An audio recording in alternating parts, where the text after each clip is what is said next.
Naililia inchi yangu Kongo,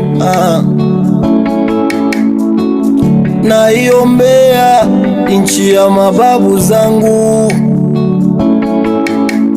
Mbona Kongo imebaki shamba la mapambano, umwangaji wa damu zisizokuwa na hatia?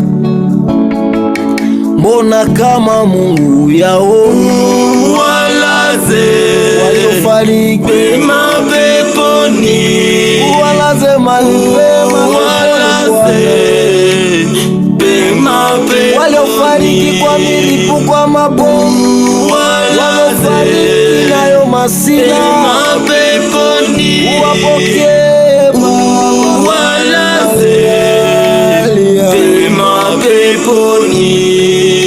Inchi tulioahidiwa tangu kuzaliwa kwetu, mbona imekuwa chungu mu maisha yetu? Inchi tulioahidiwa tangu kumababu zetu, imekuwa kama machinjoni, watu kuwa wengine, hakuna huruma.